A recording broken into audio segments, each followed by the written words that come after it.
Hello students, I am Gurmil Singh. I am social studies teacher in Faber Public School, Kotpura. I hope you all are good.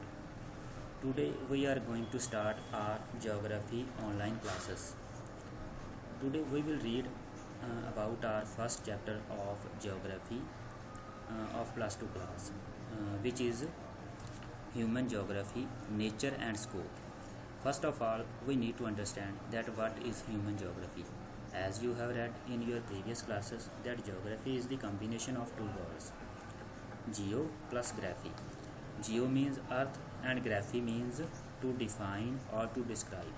So geography is the study of earth or earth's surface, everything which is on the earth's surface, whether it is mountain, whether it is a mountain, river, landscapes, etc. All these are comes under the category of geography. If we want to study all these things, so we are going to study geography. So all these fields comes under the field of geography, all these studies. So in your previous classes you have read about physical geography.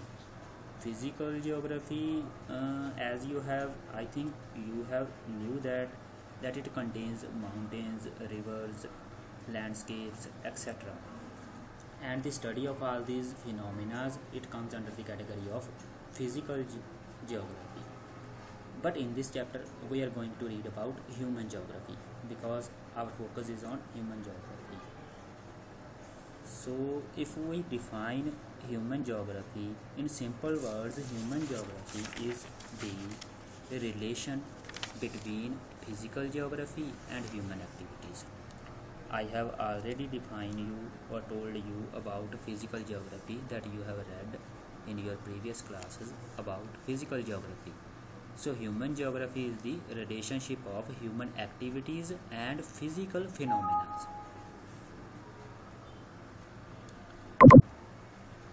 Physical phenomena. So as you know, human beings are living with nature from a very long time. And there are interactions with nature to create society, to manipulate their surroundings. So human beings are living with nature from a long time. So all these human interactions with nature, they are at a huge level. So all these activities, they give birth to several other activities such as cultural, political, economic. So all these comes under the category of human geography. So if we read this definition, that the relationship between the physical, natural and human worlds. Physical, you know what are the physical features, and natural are also like physical features, they comes under the category of nature. And human worlds, human worlds are the interactions of human words are the human activities related to physical or natural world. So all these spatial distribution of human phenomena and how they come about. So all these interactions, which human interactions with nature and with physical phenomena, they are called human geography. So there are several. If we read all these activities of human beings in detail, so we will further categorize all these activities into subfields. So all these they become the subfields of geography. So here are some of the subfields of geography, such as behavioral geography, geography of social well-being, geography of leisure, cultural. So all these activities of human beings are also related to to nature directly or indirectly. All these activities give birth to new areas of study. So if we define one activity and go into the deep study of that activity, so we will further divide it into subfields. So we keep all these areas as sections.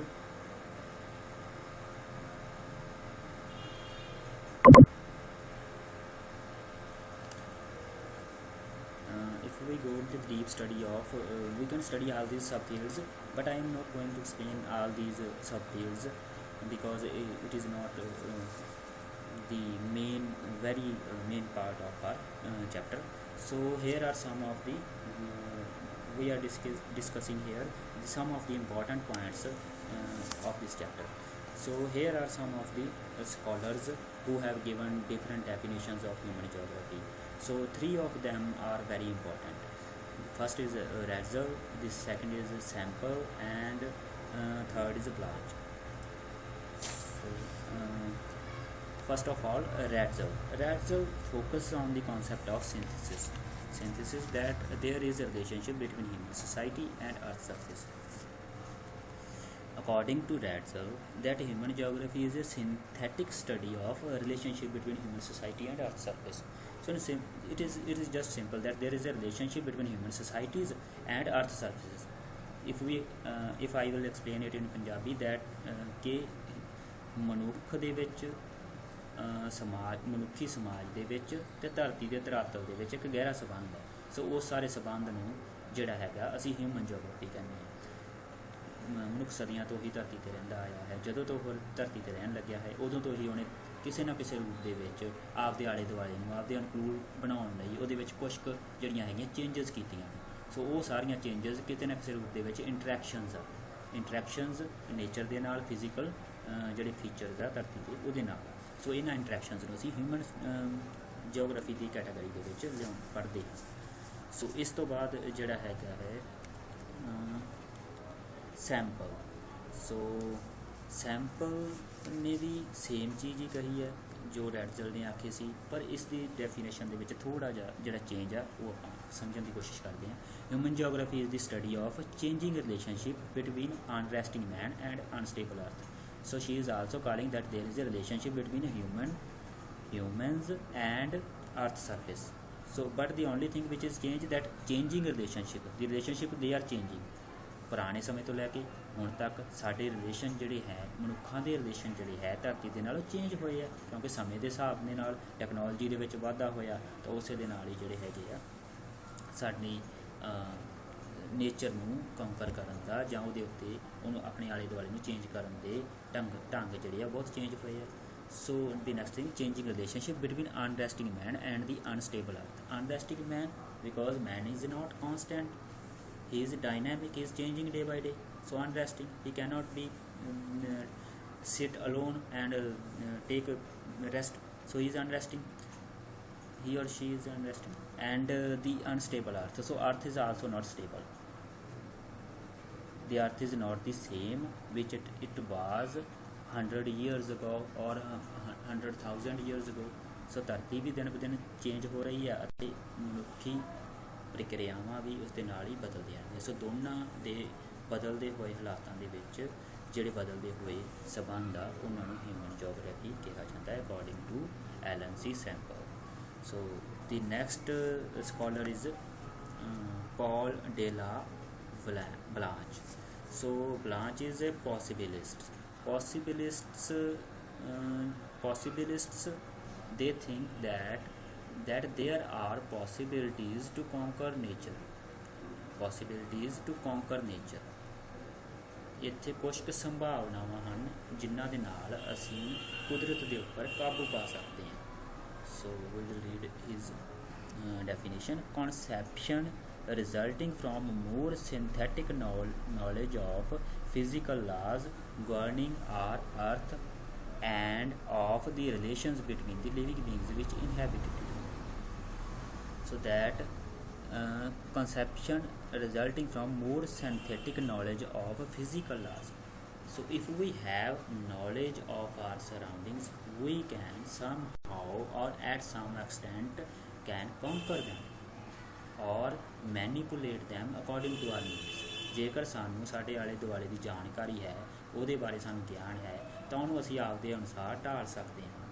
ਜਿਵੇਂ ਕਿ ਜੇਕਰ ਸਾਨੂੰ ਜਾਣਕਾਰੀ ਹੈ ਕਿ ਜਿਹੜੀ ਫਸਲ ਹੈ ਉਹ ਮਿੱਟੀ ਵਿੱਚੋਂ ਹੁੰਦੀ ਹੈ, ਤਾਂ ਹੌਲੀ ਹੌਲੀ ਕੀ ਕਰ ਸਕਦੇ ਹਾਂ, ਅਸੀਂ ਜਿਹੜੀ ਧਰਤੀ ਆ ਉਹਨੂੰ ਬੀਜਣਯੋਗ ਵਾਹੁਣਯੋਗ ਬਣਾ ਕੇ ਉਹਦੇ ਵਿੱਚੋਂ ਖਾਣਯੋਗ ਲਈ ਅਨਾਜ ਪੈਦਾ ਕਰ ਸਕਦੇ ਹਾਂ।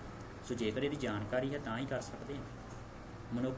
ਆਦਿ ਮਨੁੱਖ ਕੋਲ ਅੱਗ ਦੀ ਜਾਣਕਾਰੀ ਨਹੀਂ ਸੀਗੀ, ਸੋ ਇਸ ਕਰਕੇ ਉਹ ਤੋਂ ਡਰਦਾ ਸੀ, ਪਰ ਹੌਲੀ ਹੌਲੀ ਜਿਵੇਂ ਜਿਵੇਂ ਉਹਦਾ ਵਿਕਾਸ ਹੋਇਆ ਉਹਨੇ ਅੱਗ ਦੇ ਉੱਪਰ ਜਿਹੜਾ ਸੀ ਕਾਬੂ ਪਾ ਲਿਆ, ਅੱਗ ਨੂੰ ਕਾਬੂ ਕਰਨਾ ਸਿੱਖ ਲਿਆ। ਸੋ ਅੱਗ ਨੂੰ ਕਾਬੂ ਕਰਨਾ ਸਿੱਖ ਲਿਆ ਤਾਂ ਉਹਦੇ 'ਤੇ ਜਿਹੜਾ ਸੀਗਾ ਉਹਦੀ ਜ਼ਿੰਦਗੀ ਦੇ ਵਿੱਚ ਕੁਝ ਸੁਧਾਰ ਹੋ ਗਿਆ। ਜੰਗਲੀ ਜਾਨਵਰਾਂ ਤੋਂ ਬਚਾਅ ਹੋਣ ਲੱਗ ਪਿਆ ਅਤੇ ਮਾਸ ਨੂੰ ਕੱਚਾ ਖਾਂਦਾ ਸੀ, ਭੁੰਨ ਕੇ ਖਾਣ ਲੱਗ ਪਿਆ। ਸੋ ਜੇਕਰ ਉਹਨੇ ਆਪਣੇ ਗਿਆਨ ਦੇ ਵਿੱਚ ਵਾਧਾ ਕੀਤਾ ਤਾਂ ਹੀ ਉਹ ਕੁਛ ਹਾਲਾਤਾਂ ਦੇ ਉੱਪਰ ਕਾਬੂ ਪਾਉਣ ਜੋਗਾ ਹੈ। ਸੋ these are called possibilities. So possibilism support this theory. So Paul V. Dalla-Blanche supports this theory of possibilism, that there are possibilities to govern nature. So I think this will be enough for today. The rest of the chapter we will discuss in our next video. So until then, take care and stay safe. Goodbye.